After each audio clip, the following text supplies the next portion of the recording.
Bonjour et bonsoir en fonction de l'endroit où vous vous trouvez actuellement. Une fois de plus, nous allons pénétrer dans les sphères de la connaissance interdite. Ici, nous allons parler une fois de plus sur un personnage qui a marqué son époque, qui a bouleversé l'histoire de l'humanité. Ici, nous allons parler de Marie, communément appelée en gros, son vrai nom c'est Eyume. Avant de parler, de vous donner l'identité de, on va dire entre guillemets, Marie, la mère de Christ, vous allez savoir que pour connaître, pour pénétrer le secret même de l'histoire de la mère de Christ, donc qui est Dieu qui s'appelle, on va parler dans trois phases ici. On va expliquer dans trois phases, trois facettes. Vous savez que l'homme vit dans trois dimensions, la dimension spirituelle, astrale et physique. Donc, il y a trois plans. Et pour Eyume, donc Marie, mère de Christ, on va aussi résumer son histoire, qui elle était réellement, parce qu'on ne peut parler de Marie sans toutefois parler de la prophétie. Vous devez comprendre que l'histoire de cette femme qui a marqué l'histoire, son époque, et qui continue jusqu'à présent à marquer l'histoire, se déroule premièrement dans le plan spirituel. Donc, la question est de savoir qui est vraiment Marie, mère de Christ. Pour cela, on va aller dans le livre d'origine. Vous voyez, c'est Bible, la seule version authentique, Kalata, Balai, pas de confusion, pas d'erreur, pas de contradiction. Ici, nous partirons dans Origine, chapitre 5, au verset 65 à 67. C'est l'histoire d'un puissant patriarche qui est sorti spirituellement de son corps, qui a été initié, intronisé, et cette personne était connue sous le nom de Dubicet. Et Dubicet, dans les Bibles classiques, ils ont changé son nom, son lieu de naissance, sa couleur, ils lui ont donné le nom d'Enoch. Pas Enoch, le fils de Caïn, mais le Enoch qui était enlevé. Donc ici, c'est l'histoire d'Enoch qui, quand il sort de son corps, il y a deux puissantes entités qui vont le guider, qui vont lui montrer des choses dans le monde spirituel, le monde des esprits supérieurs. Et là-bas, à un moment donné, les entités vont lui transmettre la prophétie sur la mère de Christ. Qui elle est vraiment, quel sera son rôle dans le plan visible. Sans cela, où tantôt au début, je vous ai expliqué que pour comprendre qui est Eyume, donc la mère de Christ, ce qu'on va appeler Marie dans les Bibles classiques, dans d'autres religions dites révélées, c'est Myriam. On va aller dans trois dimensions, donc dans trois phases. La première phase consiste, premièrement, à annoncer sa venue dans le plan visible. Donc, c'était une prophétie. Il est dit ici, il a été créé, en parlant de l'homme, pourquoi l'homme a été créé dans un autre plan, il a été créé pour imiter la vertu et l'impartialité des entités célestes, c'est-à-dire les entités du grand ordre des choses. Pour cela, virgule, une jeune femme noire, initiée et vierge, d'une beauté, d'une pureté, d'une beauté remarquable, viendra et naîtra dans un temps lointain. Il y a virgule ici. Parmi le peuple initié, afin de servir de passage à celui qui montrera plutôt aux hommes connus du peuple noir la voie de la vertu des entités célestes. Donc, vous comprenez que ce qu'on va appeler Marie, mère de Christ, pas Marie, mère de Jésus, parce que je vous ai déjà démontré que Jésus, c'est une usurpation. Mais néanmoins, Marie, mère de Christ, parce que Christ ne veut pas dire Jésus. Contrairement à ce que les pseudo enseignants, les soi-disant pasteurs, ils veulent faire croire aux gens que quand on dit Christ, ça veut dire Jésus. Christ, ça veut dire oint. Ça ne veut pas dire Jésus. Il y a eu beaucoup de Christ. David a été oint par le prophète Samuel, donc lui-même c'était un Christ. Les rois qu'on a oint, c'était des Christ. Le roi Samuel, c'est-à-dire le roi Saül, donc Nyonggi, lui-même on l'a oint. C'était un Christ, mais un Christ roi.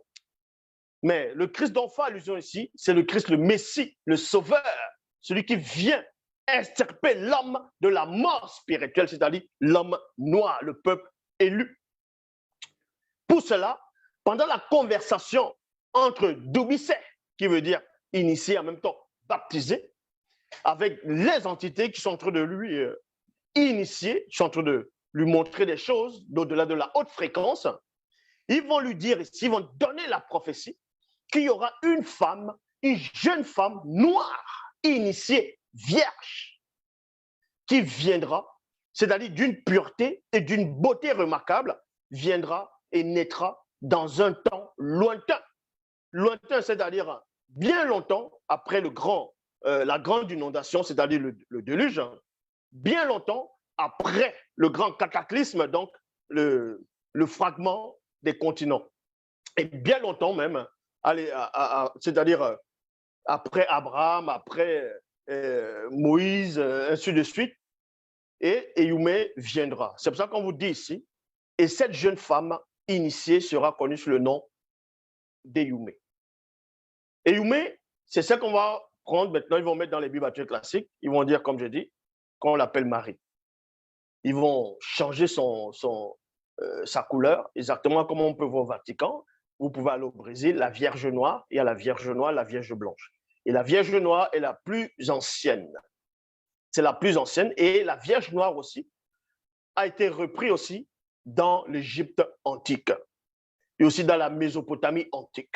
Mais vous devez comprendre que toutes ces représentations, les représentations de cette Vierge noire, l'origine même, c'est Éyoumé, dont on fait allusion dans Origine chapitre 5 au verset 67. Cette jeune femme initiée sera connue sous le nom d'Éyoumé. Donc, premièrement, Marie, mère de Christ, était noire. Elle était noire initiée. Ce n'était pas une femme blanche.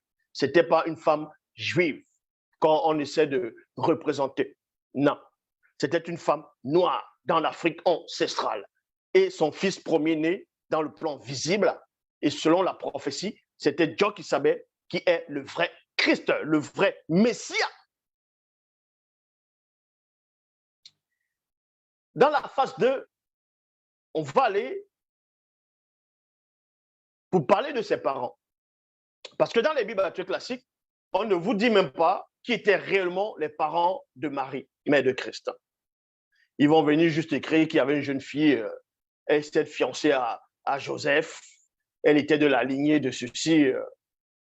Et ensuite, l'ange Gabriel apparut, l'ange Gabriel lui a annoncé la naissance d'un sauveur, de quelqu'un. Ça, ce sont des torchons. Mais la vraie version d'ici, dans Koudoumane, chapitre 1, versets 1 à 21. Donc, on ne peut parler de Marie, d'Éyoumé, sans parler de son origine, aussi visible. Donc, premièrement, dans la phase 1, on annonce sa venue. La phase 2, on va présenter sa maman. On va présenter son père. Mais est-ce que son père a eu des rapports sexuels avec sa mère pour donner naissance à Marie? Point d'interrogation. On va vérifier cela dans Koudoumane 1, 1 à 21. Il est dit ici, non loin du lieu où se trouvait Loma. Loma, c'est Malachi. Parce que quand vous lisez dans le livre de Matthieu, dans ce qu'ils appellent le Nouveau Testament, vous voyez le livre de Matthieu, ça commence Matthieu, donc Nouveau Testament. Et quand vous regardez en arrière, vous voyez Malachi, ce qu'on va appeler l'Ancien Testament. D'autres diront Malachie. Quand vous lisez le livre de Malachie, ou Malachi, en fonction des dires de certains, et vous allez dans le livre de Matthieu, vous allez voir que Malachi et Matthieu, il y a un grand fossé, il n'y a rien qui les relie. Il n'y a rien entre Malachi et Matthieu. Mais ils vont néanmoins ramener ce qu'on appelle le christocentrisme pour faire croire que dans Malachi, on a annoncé la venue d'un messager qui va venir restaurer les choses, qui va préparer le chemin de ce soi-disant Jésus. Mais relisez bien Malachi, la fin de Malachi et le Nouveau Testament, ce qu'on appelle Matthieu. Vous allez voir qu'il y a un grand vide, il y a une cassure entre l'Ancien Testament et le Nouveau Testament. Or, dans le livre de la vérité, donc, Kalatamba, les Bibles, qui est actuellement disponible dans les éditions zoulasan.com, parce qu'à un moment, c'était en rupture, et là, maintenant, ce n'est plus en rupture. Donc, on vous dit ici, non loin du lieu où se trouvait Loma, Malachi, tout près d'une grande rivière, donc située dans Ouassemutonga, Afrique centrale, dans un village de Tendiledi. Tendiledi, c'est ce qu'on appelle Galilée. Se trouvait une femme noire initiée d'une beauté attirante, connue sous le nom de Namisabé. Qui est donc Namisabé? Namisabé était une kakère. Donc, les kakères, ce sont des Lévis. Et avait une sœur, Yabané. Il y a point ici. Cette belle femme initiée avec un regard perçant et mystérieux, elle était stérile et devrait l'être plutôt jusqu'au temps connu. Donc ici, on vous présente une femme qui a vécu à l'époque de Malachi, qui a vécu à l'époque de Malachie, qui a vécu à l'époque de Loma, pour vous montrer qu'il y avait un lien, que dans la version authentique, il n'y a pas la notion de l'Ancien et du Nouveau Testament. La notion entre l'Ancien et le Nouveau Testament, c'est déjà une contradiction, c'est déjà une hérésie qui sont venus toucher les écrits du peuple élu. Donc, on vous dit ici que cette jeune femme initiée avait un regard perçant et mystérieux.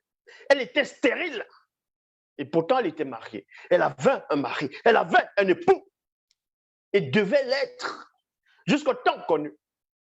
Donc, elle était stérile pour un but précis. C'était pour réserver la venue d'un être exceptionnel. Dans ce sens-là où elle devait être, c'est-à-dire stérile, jusqu'au temps connu. Pas le temps connu des hommes, mais le temps connu du grand ordre des choses. C'était une personne très agréable et juste devant le verbe de Loba. Elle ainsi que son époux, connu sous le nom de Témé, mettait scrupuleusement en pratique toutes les lois et les ordonnances du verbe de Loba de façon irréprochable. Il y a point ici. À cet instant, virgule, Moutatedi, donc l'entité. Moutatedi, c'est qui? C'est celui qui guide et qui intronise les initiés. C'est Moutatedi qui était cette entité qui avait tenu la main de Mouto au début, c'est-à-dire Mouto qui est la première femme, dans la femme de Moto, c'est qu'on va appeler Ève dans les bibliothèques classiques, et Hawa en fonction des religions dites révélées. Donc c'est Moutatedi qui avait accompagné Mouto vers Moto au début, à l'époque de l'Aube. Donc c'est ce même Moutatedi qui est en charge de guider et d'introniser les initiés. Donc ils vont prendre l'histoire de Moutatedi, ils vont l'introduire dans les bibliothèques classiques, ils vont l'appeler là-bas en fonction des traductions des époques, l'ange de l'Éternel, l'ange de Yahvé, le messager de Jéhovah, ainsi de suite. Mais son vrai nom ici, c'est Moutatedi. Et Moutatedi est bien plus puissant que tous les faux dieux de toutes vos religions actuelles. Donc, les divinités que les gens vont adorer dans les temples, dans toute forme les endroits de culte, de pèlerinage, ne sont rien face à la puissance du Moutatedi. Donc, Moutatedi, ici, va apparaître à Namisabé et se tint debout à sa droite. Et on vous dit ici, Namisabé vit Moutatedi et fut profondément troublé. La mère de Christ n'était pas encore née à cette époque. Mais on vous relate la venue de la mère de Christ, c'est-à-dire Eyumé, ce qu'on va appeler Myriam ou Marie. Namisabé vit Moutatedi et fut profondément troublé. Aussitôt, la crainte la saisit. Mais Moutatedi lui dit, ne crains point, donc aussi Babongo, Namisabé, car la prière de ton esprit a été exaucée. Voici que tu es stérile, tu n'as jamais eu d'enfant. Il y a point ici. Tu vas devenir enceinte sans l'intervention de ton époux, sans l'intervention de ton mari. Et tu mettras au monde une fille sous la tutelle de l'entité en charge des naissances et l'entité en charge de l'introduction dans le visible. Et tu lui donneras le nom de Iyumé. Donc, ils vont traduire, ils vont dire Marie. Donc, vous comprenez que Marie est venue aussi de la même façon. Vous voyez? Marie était stérile, donc le Christ aussi, plus tard, va apparaître de la même façon que sa propre mère, Eyumé. Parce que, comme je dis dans les Bibles classiques, on ne sait même pas réellement qui est Marie. À part dans les noces de Cana, dans le livre de Jean, où le Christ a changé l'eau en vin. Il dit, fils, ils n'ont plus de vin. Le Christ dit, femme, qu'il y a entre toi et moi, mon heure n'est pas encore venue, ainsi de suite. Bon, il y a quelques passages où on vous dit que Marie va dire à Christ, on voit des personnes disant, ta mère, tes frères, tout ça là, bon, sont dehors. Et il dit, qui est ma mère, qui est mon père, qui sont mes soeurs, qui sont mes frères. Ma mère, mes frères, mes soeurs sont ceux-là, ceux qui font la volonté de mon Père qui est dans les cieux. Donc, le Père de Jésus habite dans les cieux. Il est contenu dans le ciel. Il est limité. Donc, voilà l'erreur. Or, vous comprenez ici que Namisabé était stérile. Sans l'intervention de son mari, Eyumé va apparaître. Donc, Marie va naître miraculeusement. Et des années après, elle aussi va donner naissance à un fils qui va naître miraculeusement aussi, qu'on va appeler Christ, donc Djokisabé ou Koudoumane Moula en même temps. Mais Moutatedi est venu annoncer la naissance d'Eyumé. Or, quand Eyumé, à son époque, sera enceinte, ce n'est pas Moutatedi qui va venir annoncer la naissance, c'est Benengoudi, ce qu'on appelle Gabriel. On va vous expliquer pourquoi ce n'est pas Moutatedi qui vient annoncer la naissance, c'est-à-dire la naissance de Djokisabé à Eyumé, que c'est plutôt Benengoudi. Pourquoi Moutatedi annonce la naissance d'Eyumé à sa mère. Dans même Moutatedi dit néanmoins, voici que tu es stérile, tu n'as jamais eu d'enfant. Tu vas devenir enceinte sans l'intervention de ton époux et tu mettras au monde une fille sous la tutelle de l'entité en charge des naissances et l'entité en charge de l'introduction dans le visible et tu donneras le nom d'Eyumé. Elle sera pour toi et ton époux un sujet de joie et d'allégresse. Et plusieurs se réjouiront de sa naissance, car elle sera grande devant le verbe de Tété. Elle ne boira ni vin, ni boisson forte, et elle sera remplie du Mundi Moussangi dès ta matrice.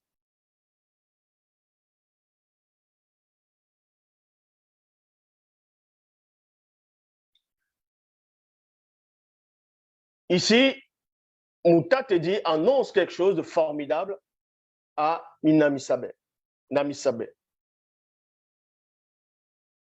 Prends donc bien garde, dès maintenant, de ne point boire de vin de palme, ni boisson forte, et de ne manger aucun animal avec son sang, ni étouffé. Parce que le corps de Namisabé doit être un temple saint pour recevoir une sainte semence qui doit donner naissance à un être parfait. Contrairement dans les Bibles classiques, dans le livre de Job, on vous dit depuis quand un être pur peut sortir des humains, d'un être souillé. On fait allusion à 15 ans d'être. Ça, il faut comprendre ces choses. Elle sera consacrée à Tété dès ton ventre et durant toute sa vie terrestre jusqu'au jour où elle quittera le visible. Donc, on a encore prophétisé la naissance d'Eyumé. On lui a dit ce qui va se passer. La naissance d'Eyumé, donc on prophétise exactement comme on avait prophétisé dans Origine chapitre 5. Toi, Namisabé, tiens secrète ces paroles, excepté à ton époux, et scelle la prophétie sur l'enfant jusqu'au temps déterminé. Ça, c'est logique. Et Namisabé a scellé le secret, a scellé les paroles de la prophétie que Moutatedi lui avait transmise ici. Sans cela, où le Vatican n'a pas pu percer cela, n'a pas pu décoder, enlever ce qui avait été voilé. C'est pour cela, ils vont juste vous parler de Marie, sans vous parler de sa famille, ainsi de suite. Vous allez dire, mais Marie est sort d'où?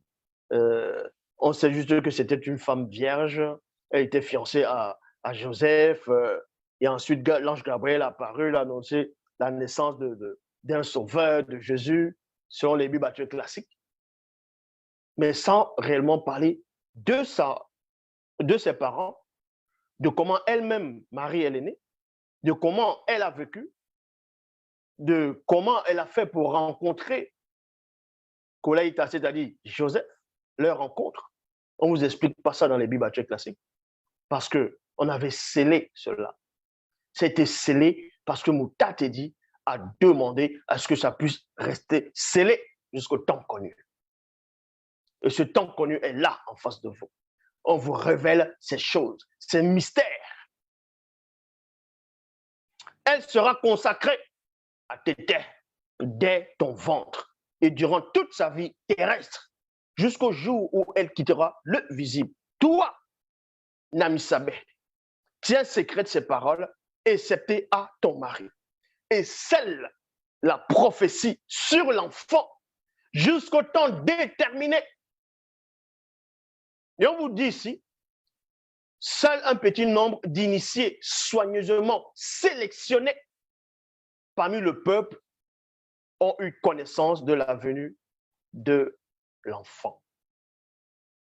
De l'enfant. Soigneusement sélectionné la venue de l'enfant. C'est pour ça que vous comprenez le mystère même de Marie, qui est Marie. Pourquoi les gens vénèrent Marie actuellement, un peu partout dans le visible, dans des pays. Il y a la statue de la fausse Marie, qu'on représente, les gens vont l'adorer, ils vont dire c'est la déesse, d'autres diront c'est la reine du ciel, ils vont dessiner l'étoile, les étoiles, une couronne d'étoiles, le soleil et la lune sous les pieds, ainsi de suite, pour faire allusion en disant que c'est la reine du ciel. Mais ils ne savent même pas ce qui est réellement la reine du ciel. Ça, j'ai démontré qu'elle était la reine du ciel par rapport au livre de Jérémie. Donc, Eyoumé ici va intriguer. Comment sa naissance a été préparée, comment sa venue a été préparée, afin qu'elle puisse se manifester dans le plan visible, même dans le monde occulte, ils seront subjugués, ils seront abasourdis de savoir, mais qui est cette personne qui va naître? Et pourquoi elle va naître? Parce que la prophétie avait été donnée à Domicée, ce qu'on appelle Enoch. La prophétie lui a été révélée. La prophétie lui a été montrée. Il a pénétré la prophétie. Il a vu, il a compris des choses. Et on a sélectionné soigneusement un petit nombre d'initiés pour comprendre le mystère des Youmé, pour comprendre le mystère de ce qu'on va appeler Myriam, Marie. Et les gens ont mal compris ce mystère. C'est pour ça qu'ils adorent Marie maintenant en disant que c'est la mère de Dieu. Ils n'étaient pas dans le secret. Ils ont compris autre chose.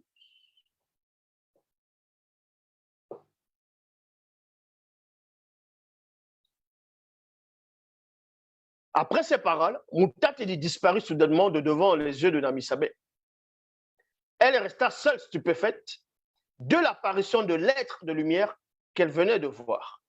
Si bien, virgule, qu'elle resta encore quelque temps à méditer sur ce qui venait de lui arriver, c'est-à-dire de lui arriver. Namisabé fit cette prière et dit, « Oh Loba, je suis soumis à ton verbe. Qu'il me soit fait selon ta parole. » Parce qu'elle a cru, elle a accepté, elle a adhéré aux propos du Moutatedi. Et elle ne s'est pas posé la question de savoir comment est-ce que ça va se produire réellement. Comment est-ce que ça va se produire réellement? Comment? Donc elle a cru aux paroles. Lorsqu'elle entra, on vous dit ici, plus tard, elle quitta ce lieu et en toute hâte, en cheminant en direction de sa demeure. Lorsqu'elle entra dans la maison, t'aimait son mari, c'est-à-dire son époux, qui lisait l'un des écrits des prophètes, entendit le bruit et se leva. Dès lors qu'il croisa le regard de Namisabé, il comprit qu'elle venait de voir une apparition divine à la rivière. Et il savait que sa femme se trouvait à la rivière.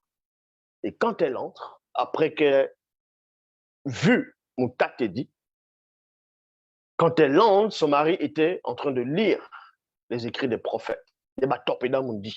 C'est quelqu'un qui était soumis au verbe de l'Oba, quelqu'un qui était assidu dans la spiritualité. Donc, quand sa femme entre, il se croise du regard, il comprend directement, il va pénétrer le regard, parce que dans le regard, il y a un langage. Il va pénétrer cela, il va comprendre que sa femme vient d'avoir une apparition divine. Pas une apparition démoniaque, mais une apparition divine. Parce que quand tu as l'apparition démoniaque, occulte, le visage, on voit cela. Mais quand c'est une apparition qui n'est point occulte, qui émane du grand temps des choses, ça, on peut distinguer cela. Ça se voit quelque part, ça se ressent. C'est un autre mystère connu par les initiés. Donc, dès lors qu'il croisa le regard de Namisabé, il comprit qu'elle venait de voir une apparition divine à la rivière. Alors Namisabé détailla à Témé ce qui s'était passé à Mopi, c'est-à-dire la rivière. Donc ici, elle déclare, elle lui raconte toute l'histoire à son mari. Et lui, il a cru, parce que c'est un initié. Il a cru parce qu'il s'est détecté les paroles issues de l'anti-vérité et les paroles qui sont issues du verbe de l'Oba. Ça, c'était la phase 2. La phase 1 consiste maintenant à la naissance des Yumé. Parce que la première phase, c'était on va révéler à Doubissé, dans Enoch, l'initié en même temps baptisé, que Yumé viendra dans le visible à un temps reculé. On lui a expliqué le pourquoi. Et deuxième phase, on vous présente d'abord les parents de Yumé, donc sa mère et son père adoptif, Témé. Donc, la troisième phase maintenant consiste à montrer comment Yumé est né, c'est-à-dire comment Marie a vu le jour dans le plan visible. Ça, là, on ne vous le dit pas dans les Bibles actuelles classiques. Parce que ce sont des torchons. La naissance miraculeuse d'Eyumé. Dans Koudoumane, chapitre 2, versets 1 à 17. Il est dit ici, le jour tant entendu arriva, où Namisabé devint enceinte par l'intervention divine. Il y a un point ici. Elle s'établit au milieu d'un village inconnu des non-initiés, sous grande protection des plus puissants prophètes de Wassé, c'est-à-dire Afrique ancestrale de l'époque. Donc, la mère de Marie, c'était une noire. Marie elle-même, c'était une noire. Le vrai Christ lui-même, c'est un noir. Tous les prophètes, les patriarches, les apôtres, les messagers qui sont venus étaient uniquement de race noire, car la spiritualité est une question de race. Ça, il faut comprendre et pénétrer cela. Donc, on vous dit ici,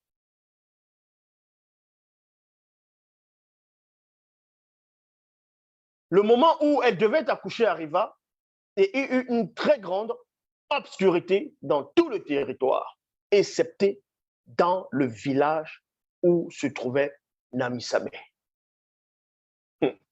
Donc, au moment où Eyumé, donc ce qu'on va appeler Marie, va naître, il y a une grande obscurité. Il dit bien, une très grande obscurité, excepté dans le village où elle naissait. C'est-à-dire qu'on voilait encore, même cela.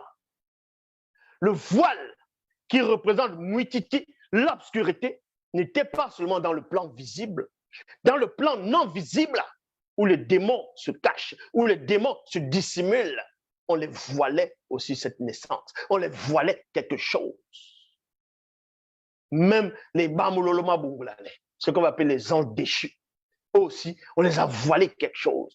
C'est pour cela que quand vous lisez l'histoire de Marie dans Eyume, vous comprenez que même les anges déchus vont poser la question à Satan, vont dire, mais cette fille-là, tu la connais? Est-elle connue de toi? Donc, en gros, pourquoi autant de mystères qui tournent autour de cette femme, de cette jeune fille? C'est-à-dire que le jour de sa naissance, d'abord, on scelle la prophétie. On cache d'abord cela à... on va cacher cela à ce qu'on va appeler... à celui... On va cacher cela par Doubisset. Donc, on va révéler à Doubisset et Doubisset va sceller cela. C'est pour ça qu'on ne va pas retrouver ce récit dans les Bibles classiques, ni dans les versions des livres d'Enoch, que ce soit éthiopien, que ce soit slave, que ce soit hébraïque, ainsi de suite. Vous voyez qu'ils ne vont pas retrouver ce récit là-dedans. Parce que le vrai Doubisset, donc le vrai Enoch, qui avait été transporté, a scellé cela, a voilé cela. Et derrière, on sait qu'il y a une entité qui cache ces choses, afin que vous ne puissiez pénétrer cela. Mais néanmoins, on vous dit ici, il y a eu une très grande obscurité dans tout le territoire, excepté dans le village où se trouvait Namisabé. Soudain, une multitude d'apparitions d'entités du grand ordre des choses entoura le village. Entoura le village. Namisabé mit donc au monde sous la tutelle de l'entité en charge des naissances et l'entité en charge de l'introduction dans le visible, une très belle petite fille noire qu'elle nomma Eyume. Eyume, c'est qu'on va appeler Marie dans les Bibles classiques, ou Myriam. Voilà comment Marie va naître. C'est que vous dites être la mère de Dieu. Et les catholiques prient, je vous salue Marie, mère de Dieu, priez pour nous pauvres pécheurs, voilà, ainsi de suite. Dont la mère de Dieu, dont Dieu a une mère. Mais pourquoi vous priez Dieu alors? Pourquoi vous priez Jésus? Pourquoi vous priez Dieu? Priez directement sa mère, puisque la maman est supérieure au fils, non? Ou non, ton père est ta mère. C'est le supérieur qui bénit, qui intronise l'inférieur. Donc Marie est plus grande que Dieu, est plus grande que Jésus. Mais vu qu'elle est la mère de Dieu, vous voyez dans votre délire comment, parce que vous ne savez pas cerner, vous ne pouvez pas pénétrer la prophétie qui a été scellée. C'est pour ça que vous délirez. Vous êtes en plein délire. Parce qu'ils ont cru que les démons ont inspiré les gens en faisant croire qu'il y a une entité femelle, qu'il y aurait une entité femelle qui a été créée et qu'elle a subi ce qu'on appelle une sorte de dépouillement. Elle est venue sur la tête de la personne de Marie, donc la mère de Dieu, donc la déesse, si vous voulez. Et tout ça, ce sont des torchons, c'est du n'importe quoi. La petite fille avait le regard perçant et mystérieux, tout comme sa mère. Lorsque l'enfant sortit, virgule, elle ne poussa aucun cri. Elle était pleine de grâce et dégageait une odeur agréable. Une odeur agréable. Selon le rite connu par les initiés, Témé prit l'enfant qui venait de naître dans ses bras, alla dehors et étendit ses deux bras en haut en direction du ciel afin de consacrer l'enfant. Et c'est ce qu'ils ont repris dans Le Roi Lion, où on va voir le babouin qui va prendre le petit lionceau qui va mettre en l'air comme ça là. Et ils ont aussi vu ça dans la série Racine, donc Koutan Kinte. Bon, c'était une coutume ancestrale dans l'Afrique, hein, où quand un enfant venait de naître, le papa il prend l'enfant, allez hop, il consacre l'enfant. C'était comme ça. Donc vous voyez que ce récit, c'est un récit africain, un récit wasséen du peuple originel. Et la petite fille grandissait et se fortifiait en esprit, en sagesse, sous la protection exceptionnelle des plus puissants prophètes et matriarches initiés du village. Il y a point ici.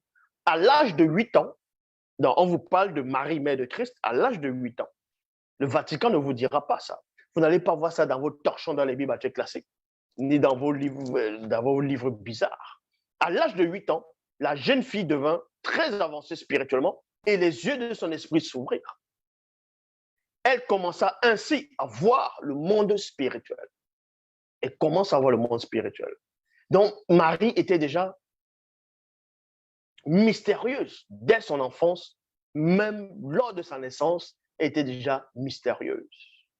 C'est pour ça qu'ils vont prendre un petit récit du livre authentique pour mettre dans les canons en disant que Marie va s'adresser à ce fameux Jésus, à ce soi-disant Jésus, fils, ils n'ont plus de vin.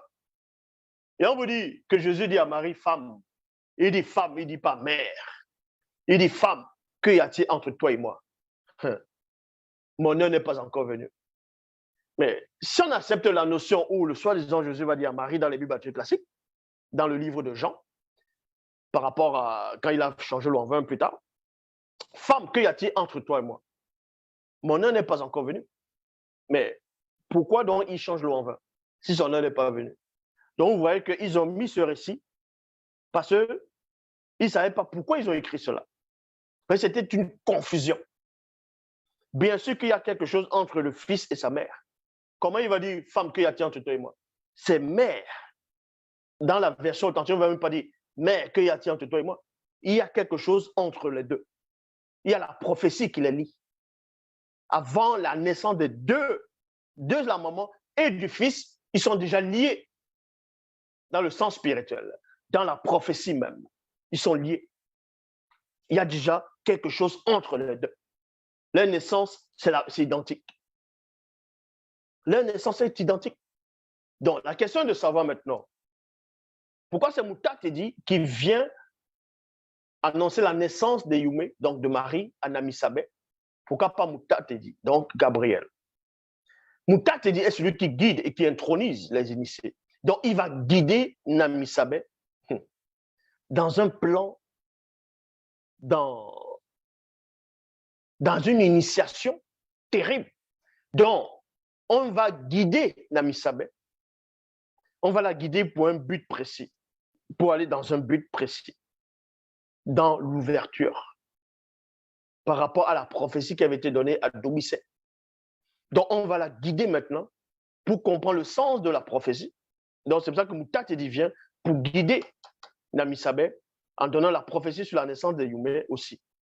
Donc, on va guider Namisabé, on va l'expliquer les choses, quel est son rôle et quel sera le rôle de l'enfant.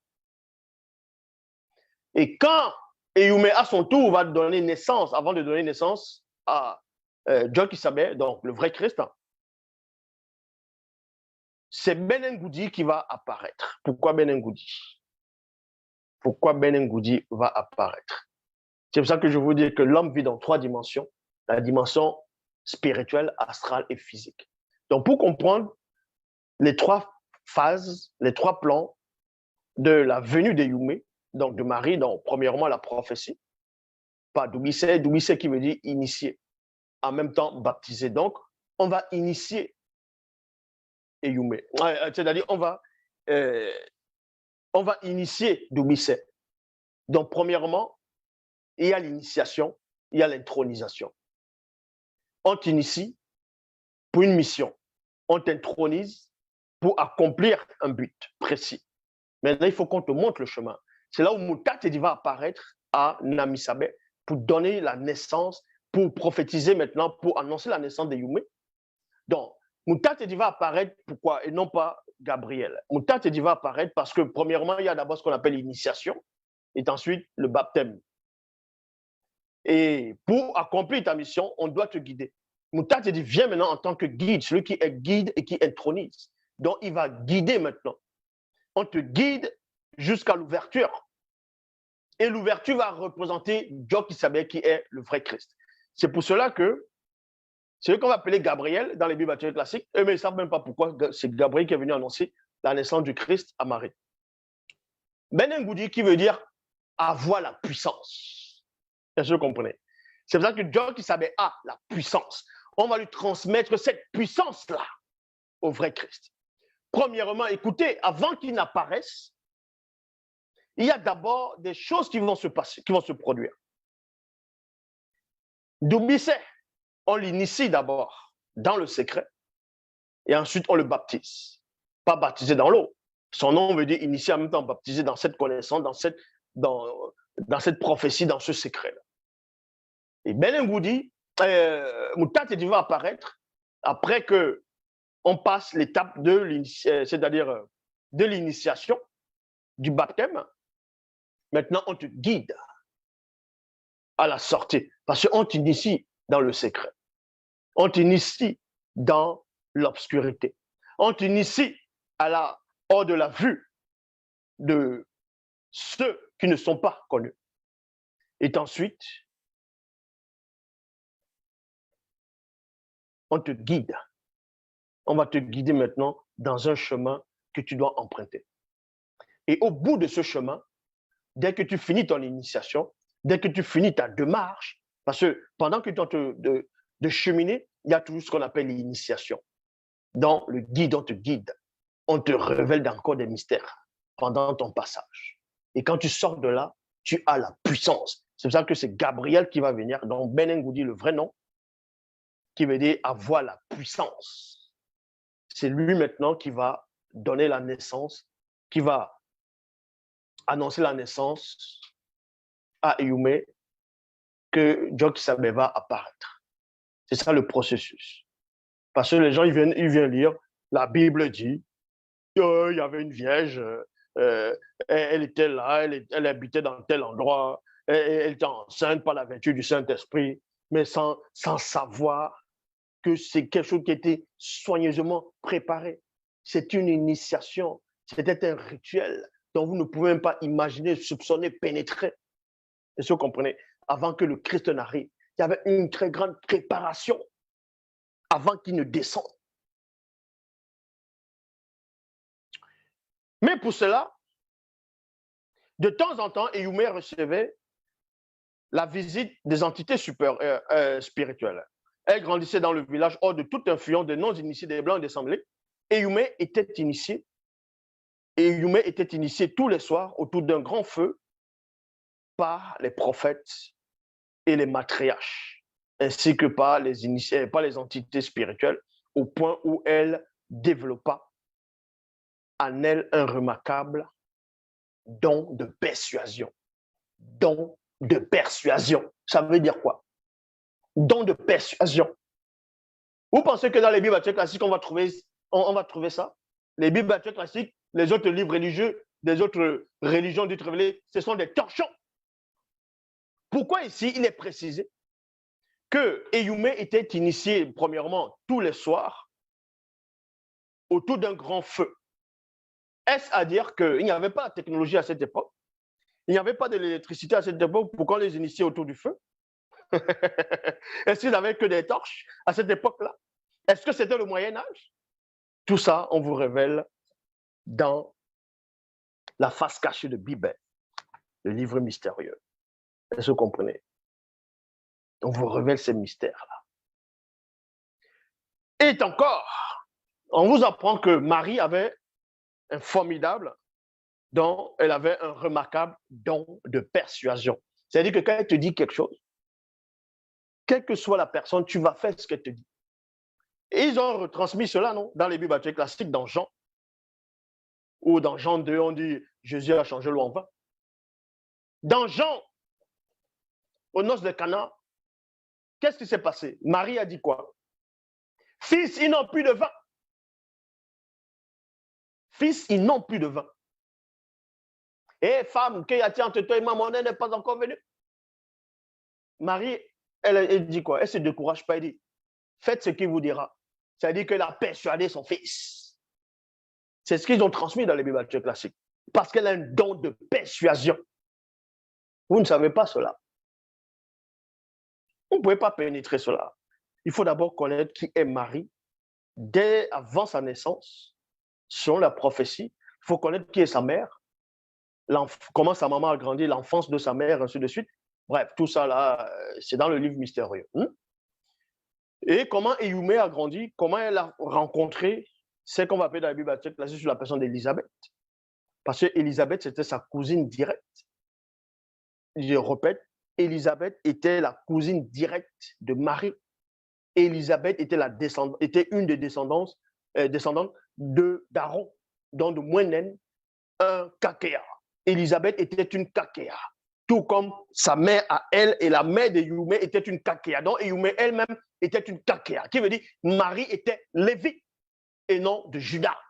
Contrairement, c'est écrit nulle part que Marie est de Juda. Est-ce que vous comprenez? Dans les Bibles classiques, on vous dit, que ce soit la généalogie de Jésus-Christ, n'importe quoi. On vous apprend là que dans la généalogie de Jésus, on donne des noms qui se contredisent même avec l'évangile de Luc. À un moment, on arrive, on dit que Joseph est le descendant, on va dire l'un des descendants de David. Donc, Joseph vient de la lignée de Judas. Pas Joseph, le fils de Jacob, mais Joseph, l'époux de Marie, vient de la lignée de Judas.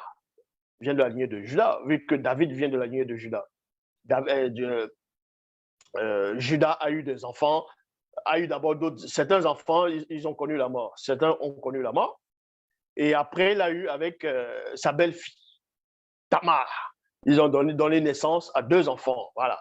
Et parmi la branche de l'un des enfants de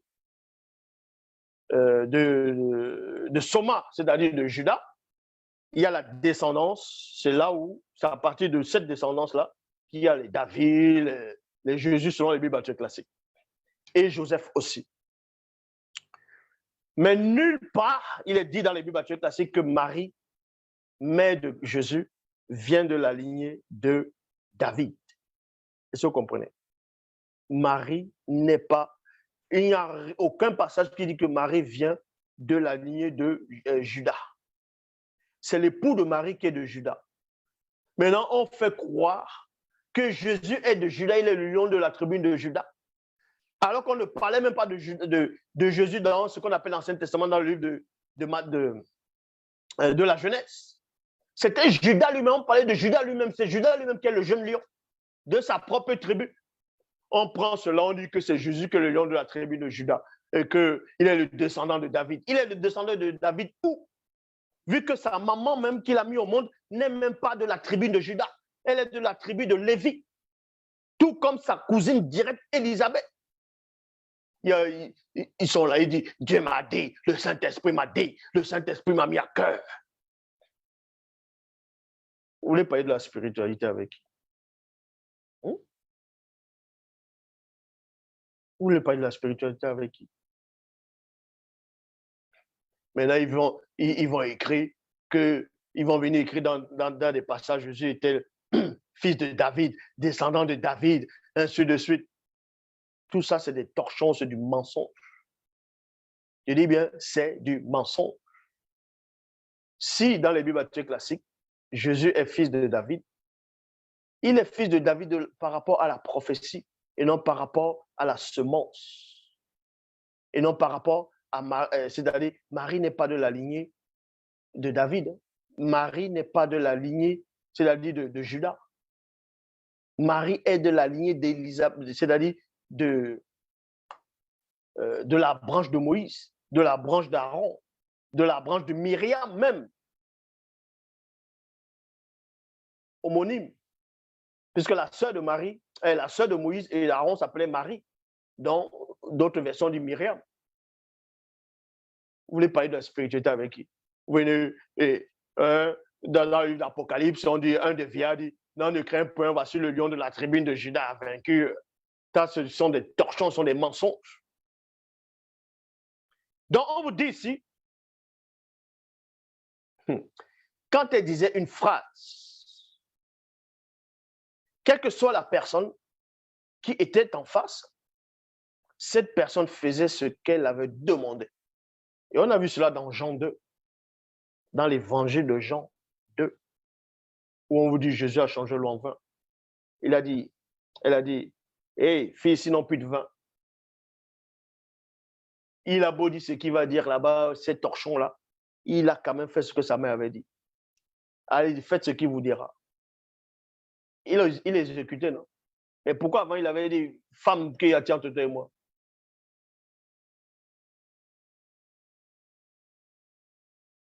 Ce qu'il y a, c'est qu'il a persuadé, elle a persuadé l'enfant. Elle a persuadé.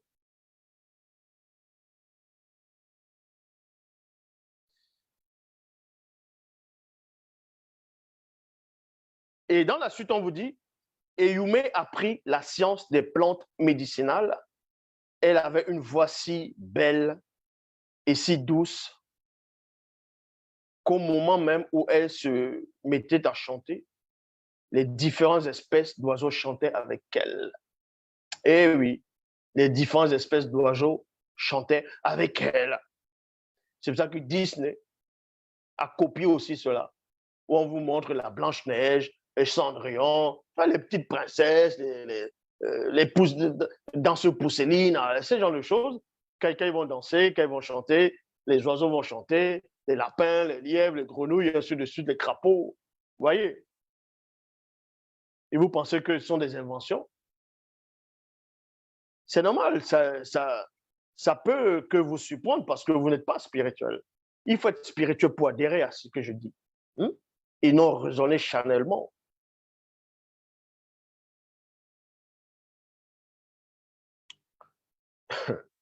Quelques temps après, Eyumé alla seul en pleine nuit étoilée à la rivière près du village. Près du village.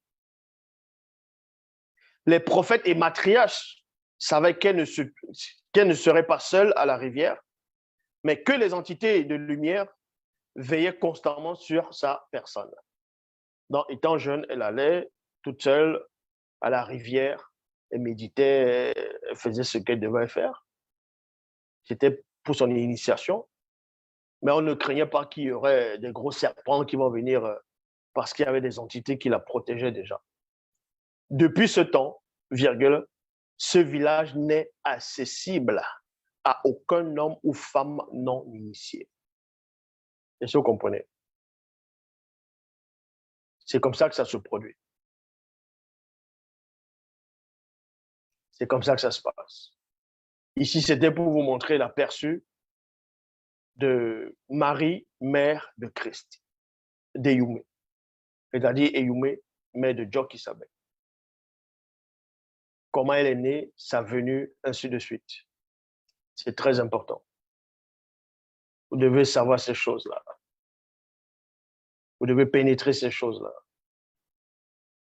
Et non rester tâtonner. Dieu m'a dit, le Saint-Esprit m'a mis à cœur. C'est pas comme ça que ça se produit. Il faut connaître la haute spiritualité, la haute fréquence. Il faut connaître ces mystères-là. C'est très important.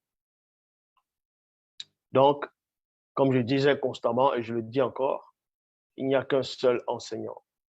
C'est celui qui est en face de vous. Le reste, ce sont que des torchons. Tous ceux qui n'ont pas été mandatés par celui qui est en face de vous sont des torchons. Donc voilà. Ici s'arrête le message. L'Oba se glorifie toujours.